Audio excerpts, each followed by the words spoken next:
Bonjour à chacun, bonjour à chacune, à chapi et à chapeau. Elle se lâche. Attendez, vous avez même pas votre micro.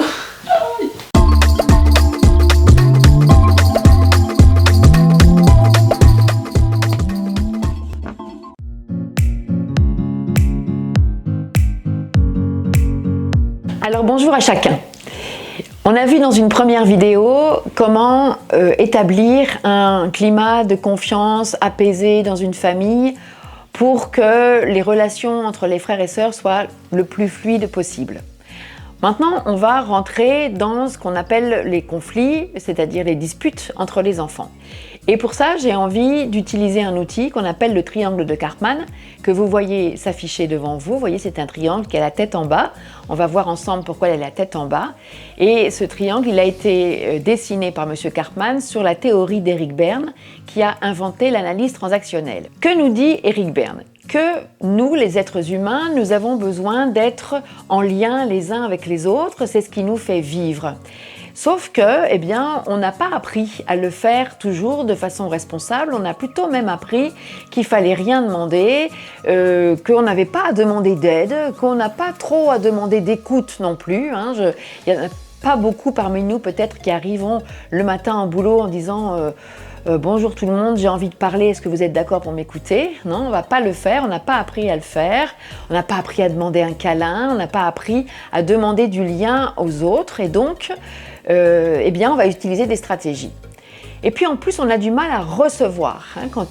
Combien de fois, c'est certains d'entre vous qui m'écoutez peut-être, quand on vous fait un cadeau, n'êtes-vous pas les premiers à dire mais il fallait pas, et de vous sentir gêné quand vous recevez quelque chose.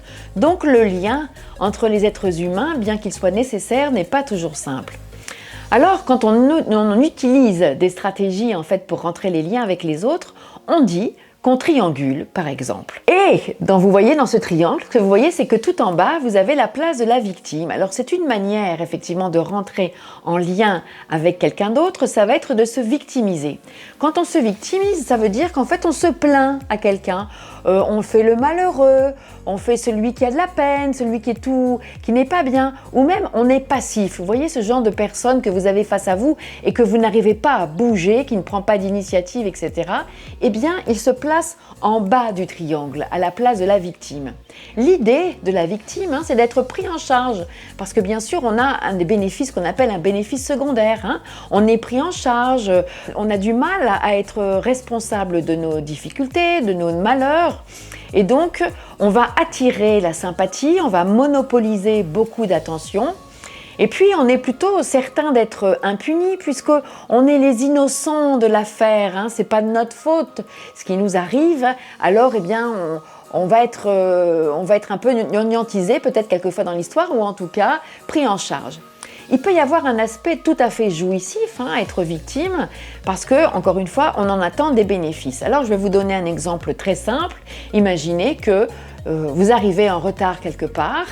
Vous aviez rendez-vous à 10h et puis vous arrivez à la bourre, il est 10h05. Eh bien, c'est très souvent, peu d'entre nous vont simplement dire « je suis en retard, excusez-moi ».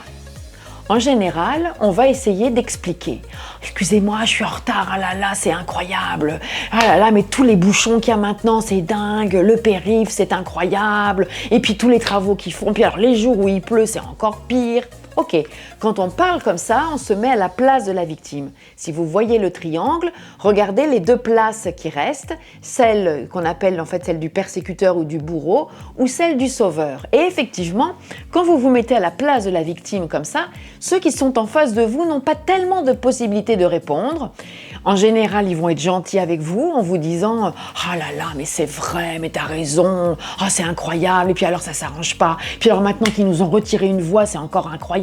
Ah mais moi aussi ce matin j'ai mis une demi-heure alors que d'habitude je mets un quart d'heure. Voyez, vous avez donc le bon sauveur qui vient vous sauver de la situation et donc du coup ça va, vous vous sentez compris et tout va bien et le lien il est tissé entre vous. Peut-être que vous pourriez avoir des collègues beaucoup moins compréhensifs et qui vous disent « Ouais, mais enfin d'accord, mais enfin t'arrives tous les matins en retard, alors écoute, tu n'as qu'à faire un truc demain matin, c'est que tu pars un quart d'heure plus tôt, Ok, à ce moment-là, ce collègue-là va se mettre à la place du bourreau et lui et vous, c'est comme ça que vous allez le ressentir d'ailleurs. Hein. Oh, ben il exagère vraiment, il n'a pas de compréhension. Je vous donne un autre exemple, tout à fait personnel, c'est l'histoire de ma belle-mère.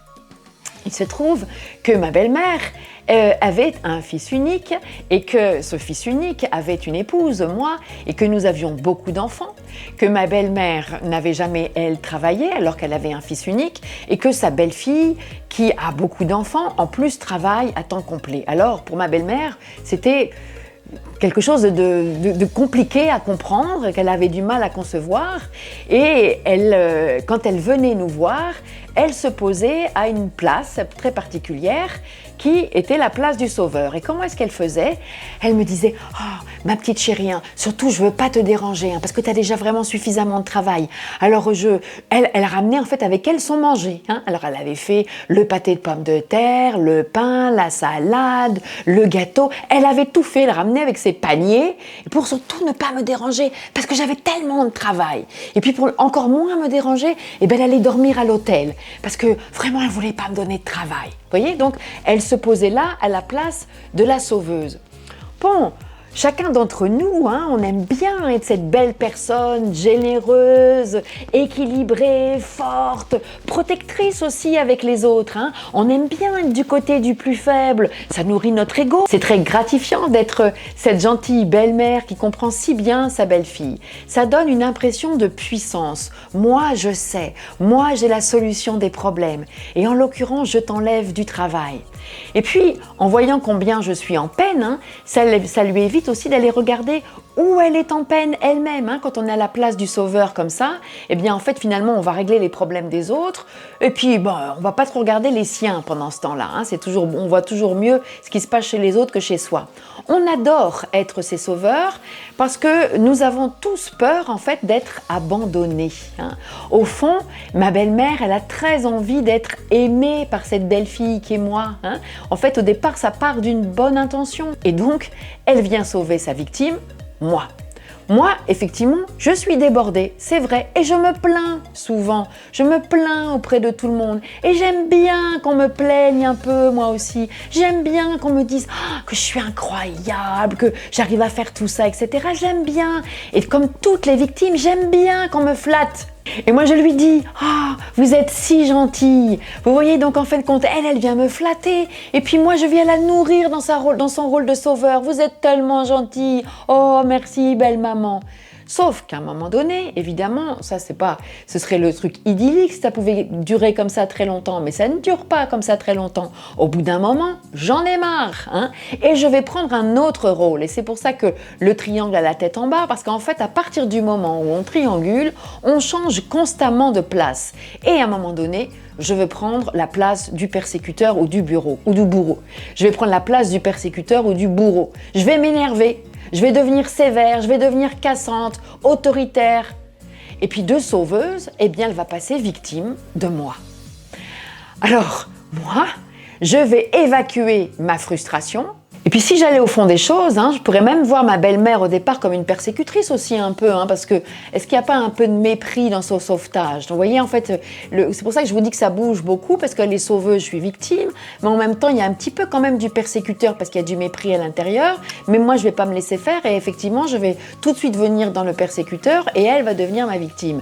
Mais le truc, c'est que quand il y a deux personnes qui triangulent, eh bien, il y en a souvent, en tout cas pas forcément, mais il y en a souvent une troisième qui va arriver, en l'occurrence, puisqu'on est dans une famille, eh bien c'est mon mari qui arrive, qui est mon mari et qui est son fils, et qui commence en fait à être un peu les bras en croix, en m'expliquant à moi, mais écoute maman, elle fait ça pour te faire plaisir, parce que et puis maman, écoute, accepte aussi les choses comme on te les propose, vous voyez. Donc là, vous voyez mon mari qui arrive en sauveur de la situation, mais quand il parle comme ça à sa mère, qui est victime de son fils, qui est là sauveur, elle, au bout d'un moment, ça va l'énerver, et elle va se mettre à crier, elle aussi, et à s'énerver contre moi, qui redevient sa victime, avec mon mari qui essaye toujours d'être le sauveur de la situation, et qui me dit à moi qu'il faut que je le comprenne, que je la comprenne, et que donc finalement il devient mon bourreau à moi. Enfin, vous voyez, on triangule, c'est une espèce de truc de chaise musicale, et on ne s'arrête pas. Comme vous pouvez l'imaginer, on triangule très très souvent, pour pas dire en fait tout le temps.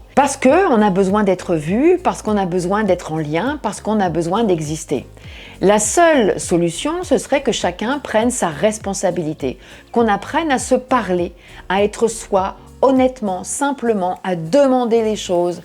Effectivement, ce qu'il aurait fallu, c'est que ma belle-mère, dans l'histoire, au téléphone, me dise « Bon, tu sais, moi, je me sens un petit peu gênée, en fait, d'arriver chez toi, alors que je sais que tu as tellement de travail. Est-ce que ça t'arrangerait si j'amenais à manger et, en fait, si j'allais dormir à l'hôtel ?» Elle aurait dû me faire une demande claire. Moi, j'aurais dû lui faire une réponse claire. C'est-à-dire que si vraiment ça ne me dérange pas, je lui dis vraiment « Mais non, c'est avec plaisir !» Et je ne pense pas in petto, mais ça me fait chier, mais je ne vous le dirai pas. Parce qu'à ce moment-là, forcément, je vais trianguler. Si ça ne me fait pas plaisir, j'ai à lui dire, c'est vrai qu'en fait, je me sens vraiment fatiguée en ce moment, et c'est vrai que ça me fait plaisir, en fait, si vous amenez le repas, eh bien, finalement, ce sera comme si j'étais invitée chez moi, c'est très agréable. C'est-à-dire, en fait, ça nous demande d'être honnête, simple et clair.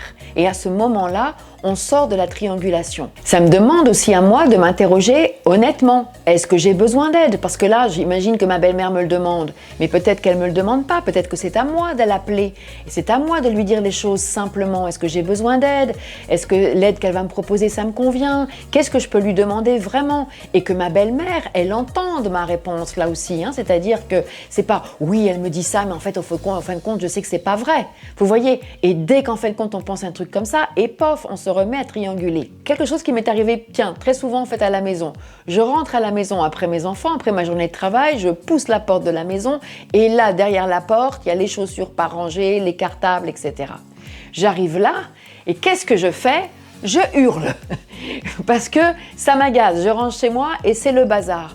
Eh bien, comment est-ce que je fais pour rentrer en lien avec mes enfants? Eh bien, je rentre en lien à la place du persécuteur.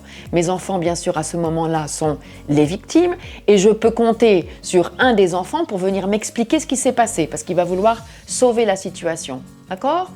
On peut imaginer qu'en fait, un des côtés du triangle, une des pointes du triangle, soit autre chose qu'une personne. Par exemple, je pourrais imaginer que le matin, voilà, tout le monde est en retard, en tout cas tout le monde est en retard, on est en train de courir, et donc moi, le parent, je m'énerve, mes enfants sont les victimes là aussi, et on va être sauvé par quelque chose qui va être le temps. Tiens, il est 8h30, c'est l'heure d'être à l'école, donc maman est bien énervée, les enfants, ils ont été victimes, mais heureusement, le temps arrive, ils partent à l'école et ils sont sauvés. Vous voyez, c'est pas forcément une personne qui va être au bout du triangle. On peut aussi maintenant en fait extrapoler à un niveau beaucoup plus important. Vous pouvez regarder ça en fait au niveau géopolitique d'un pays, au niveau mondial. Regardez en fait ce qui se passe quand un pays en attaque un autre.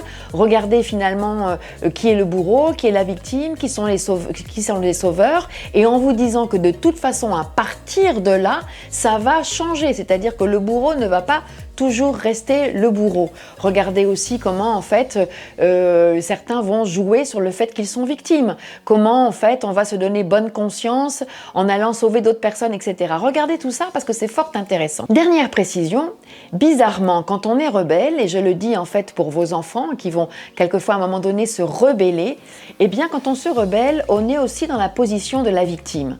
Par exemple, quand vous grondez à votre enfant qui se rebelle, vous allez finir par crier un peu plus fort, ok? Donc l'enfant, il est toujours victime en fait, même s'il se rebelle, il est quand même victime de la situation. Bon, ce que vous imaginez bien, et c'est ce qu'on va voir dans la prochaine vidéo, c'est que quand nos enfants se disputent, eh bien, ce sont de belles triangulations et que la façon dont on va intervenir va être très importante parce que si on rentre dans la triangulation, on n'a aucun moyen de s'en sortir. Et que comme je viens de commencer à le comprendre là, c'est qu'il va falloir amener les enfants à la responsabilité et nous-mêmes aussi à la responsabilité. Bon, eh bien la suite dans la troisième partie.